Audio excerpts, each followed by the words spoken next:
Hey, I want to thank you for joining us on this edition of Polk Place.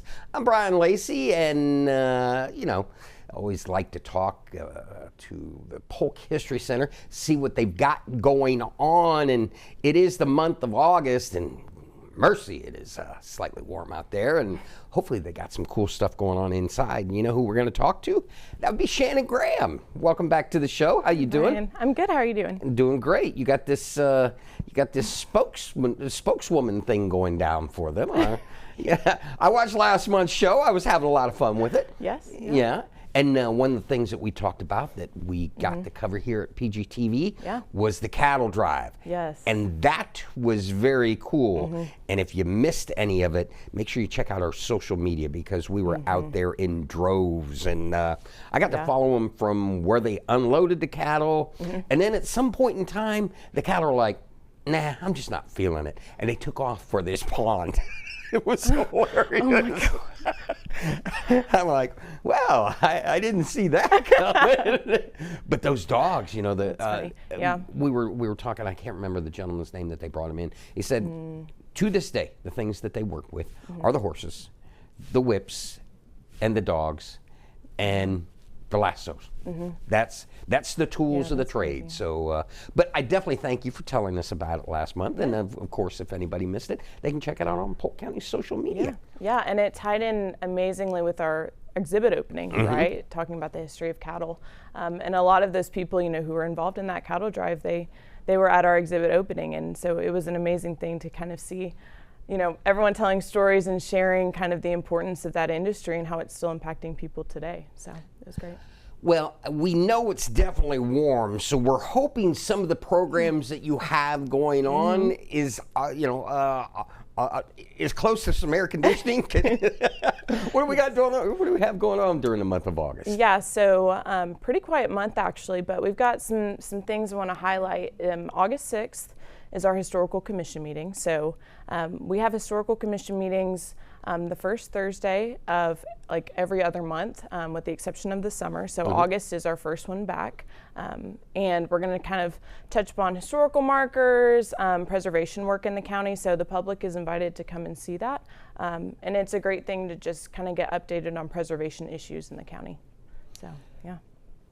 Are there going to be any new historical markers coming up that we should be on the lookout for? Yeah, so we've got a couple in Bartow. We've got some churches that are coming up. The Women's Club in Winter Haven, they're getting a marker as well. So it's been really cool working with that program to see, as the program is growing, right, public interest grows as well. So we get more people interested in participating in that program. So it's been really good. I think that'll be, let's see how many we've got.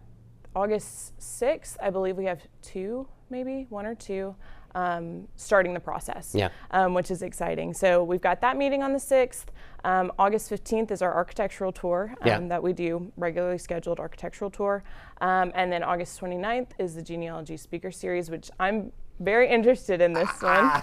Wait a minute, pick me. I know why you're interested in it. You are the booker. The booker? You book the guests. Yes, I am. What do you mean the booker? I was like, what are you talking about? No, yes. So I do get the privilege of booking those things. And so for August, we are doing investigative genetic genealogy, which is a lot of words strung together. What that means is solving cold cases using genealogy, which is really kind of, I know. What do you mean cold? Are you talking about crime? Cold case? What? Isn't that cool? Yeah. Yeah. So Tracy Boyle's her name. She's going to come and she works on these cases, and she kind of has developed this process of using genetics through lineage and genealogy to help solve cases. So how do you find this stuff, especially that? Yeah. So a lot of it is me perusing the internet, using my research skills, of course. But there are a lot of places that kind of compile all of these speakers together. So one of them is the Genealogical Speakers Guild, and it's essentially a list of people who have, exceptional experience in genealogy, and so they cover a variety of topics. So Tracy was listed on there. Other websites, there's one called Conference Keeper, and that is actually a national database. A woman runs it, and she puts events on there relating to genealogy. It can be virtual, it can be in person, it can be conferences, things like that. And she just will compile them all into one website. It's kind of like a job website, if you will, just for events on genealogy. So I go on there and peruse and see kind of who's doing what. So yeah, it's really interesting. Is it something that the guests are used to when they get that call? Hey, listen, I'm out of ABC and would like you, and we've got this series that we speak on. Is it something that they're accustomed to, or are they as surprised for the invite as they are by the call? They're not normally, no. So a lot of them, it's kind of either their full-time or a part-time job that they have, is going around to these various genealogy libraries or historical societies and giving these presentations. So a lot of the times they will have a list of, okay, here are the presentations that I offer. I can do them virtually. And when I contact them, they're like, yeah, that's great. Not surprised at all. But one thing too about the Conference Keeper website that was so interesting when I first started booking, like I said, that is a national website. So I had people from California, Washington, Oregon contacting me wanting information about the presentation. And at first I was confused, how did you hear about this? Because I had never uploaded anything to Conference Keeper, and the owner of that website, she just grabs everything. So she was advertising that event for me, and I didn't even know it. So these people were checking that and then hearing about it and then wanting to participate. So we do have a community that is outside Florida. So, which is great. That's a really cool thing. I love logging on every time we do our series and saying, hey, like, where are y'all Where's from? everybody from? Yeah, because it's not just Florida, it's everywhere. What's the furthest? California has probably been the furthest. We do have some, like I said, Oregon, Washington that come. We have some northern states as well. But I think California was the first one who contacted me, the first woman who contacted me. And I was like, how in the world, did you hear about us?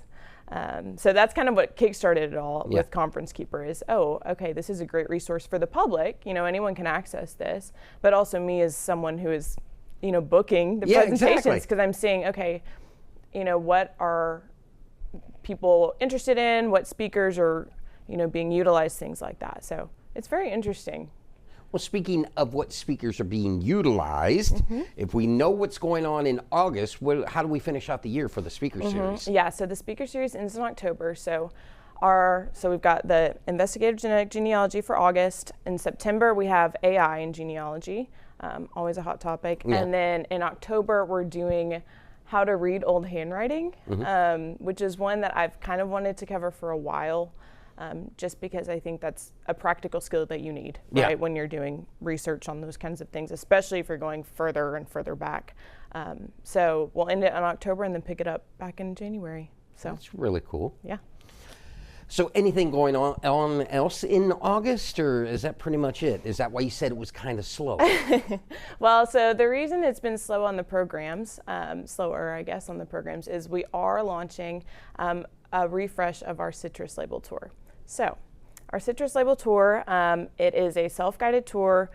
You take it, it is around the county. So it entails big metal signs, and on these signs there are citrus labels. So citrus labels were used to mark orange crates, right? And they would indicate, okay, here's the packing house that this is packed at, here's the quality of the fruit, and it's kind of a marketing tool. Right, so we have utilized that as kind of public art. And people can see these beautiful and colorful citrus labels, and they're blown up, and you can go visit them around the county where those packing houses were, where the history is tied.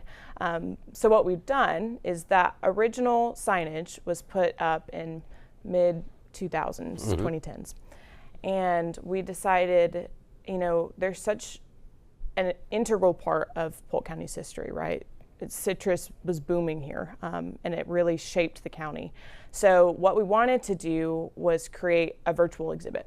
So now when you go up to the signs, there's going to be a QR code, and you scan that QR code, and it opens up to, like I said, a virtual exhibit. So what that means is you'll have information about the label that you're seeing, information about the packing house, how it had significance in the area, that kind of thing. So we wanted to kind of add the story, not just the art, right, not just the label, but actually giving it some meaning.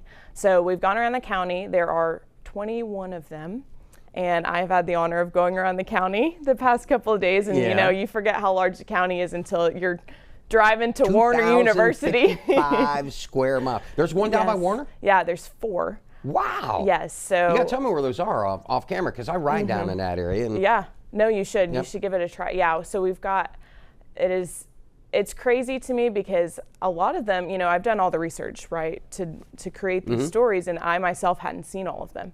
And so I went around the county, cleaning, making sure everything looks good, and I'm seeing them for the first time, after a year and a half, 2 years of doing this. So yeah, there are some beautiful labels out there. So where are the originals stored? Because how many did you say we have total? 21 that are signs right now. So the originals, like the actual paper labels, they're kind of a mix. So we do have some at the History Center.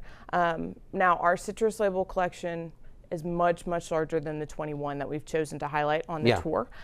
We have, I don't know, at least 100 of them. But some of them are from the History Center. Some of them are from Florida Southern. Florida Southern has a very large collection of citrus labels, and then University of Florida. So it's kind of a mix of all 3 of those things, which has been great because, we've been able to partner with those organizations to kind of bring it together. But yeah, it's been a really interesting project. So we're really excited to kind of refresh it and give something new. The ones that I'm familiar with, because of my 4 miles, depending upon the route that I take, is on the east side of the historical museum. Yes. Yeah. And there's a lot of shade. So how do you protect the ones? Are they mostly in shaded areas? How do you keep them from fading and being ruined by the UV? Yeah, it is a problem, a major problem. So some of them are in the shade, some of them are fully exposed to sunlight. And so that was a big part of going around and saying, okay, which ones, and some of them have been replaced. A majority of them have been replaced from their original. So when they were first installed, we've replaced them once, just because the sun fading and the cracking on those signs, obviously with the Florida sun, even in the shade, sometimes you can't really protect it. So what we've created is kind of a phasing plan. So, phase 1 is refresh, make sure everything looks good. And then as time progresses, we're going to continuously replace them just to make sure everything looks good and fresh. But it's kind of an ongoing thing, right? We don't know what those look like until we're down there. So yeah, that's been a big part of making sure, okay, do these look nice? Are the colors coming through? And how do we make sure for the future that we can stay on top of it and keep it looking good?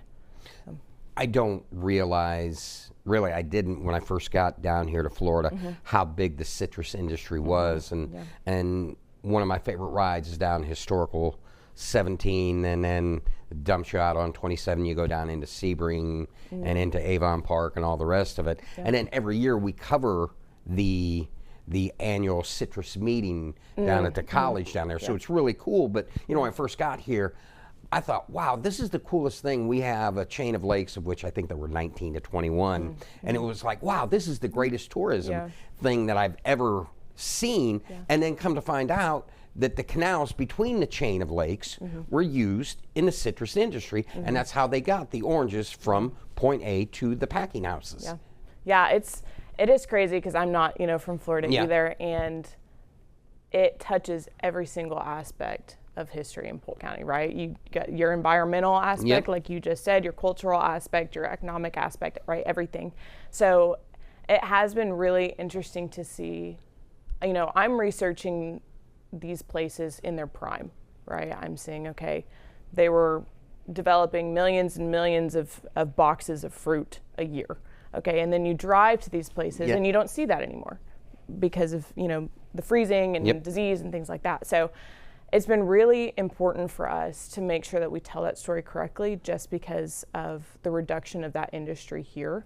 But it's also kind of been encouraging because you're driving down and you see people doing the cups method and really trying to revise the industry. So yeah, it's one thing to research it and then to see it in person and hear the stories of people saying, oh, we would drive down these roads and the smell of orange would just smack you in the face. Orange blossoms, and as I'm driving down, it's like, wow, I really wish that I could experience that, but you can't, right? And so how can we preserve that history? And that's through telling the story. And so our citrus label tour is kind of the refresh. is one of those things that's been a long time coming. So we're really excited to highlight that. So you got anything you want to tell us to Bolo for the month of September? Is there anything you want to tease that's going to be really cool, or are you just going to make us wait? Well, I think one thing, I don't know, this is not a teaser, I'm just telling you to keep it in your brain. Yeah. My favorite event that we host every year is our naturalization ceremony. Ah, that yes. is. So that'll be my teaser. That is my favorite, yeah, honestly. I love it. It's like there's nothing more encouraging, really, than going into that room and seeing those people and seeing, you know, the American dream, quote unquote, right? They're realizing that. So anyway, that's my September highlight, is that naturalization ceremony. So keep it in mind. And if you watched any of World Cup and anybody that was here visiting, the amount of pride that each community had with the visitors, and how incredible the visitors treated the country, and they said what a wonderful place it was. So it made you feel good to be an American. Yes. Yeah, no, I've seen some of those videos. There's one, somebody stayed in, and they were in Lawrence, Kansas. One of the countries stayed in Lawrence, Kansas, and you know, nothing more encouraging than seeing those small towns get highlighted and experiencing that. Yeah, the blogs were the absolute best of the travel. So, well, it's always good to see you, and we look forward to seeing you at the end of August for September's events. So come back, would you? I'll be back. Polk County has a rich history and heritage, and the Polk County History Center is continuously thinking of new ways to help Polk residents experience that history. Located at 100 East Main Street in Bartow, the History Center is open from 9 a.m. to 5 p.m. Tuesday through Saturday. If you need more information about events or exhibits or anything like that, check them out on the web at polkhistorycenter.org or give them a call, 863-534-4386. If you enjoyed that episode of Polk Place, I invite you to like, share, and subscribe to the channel, and even check out the next one.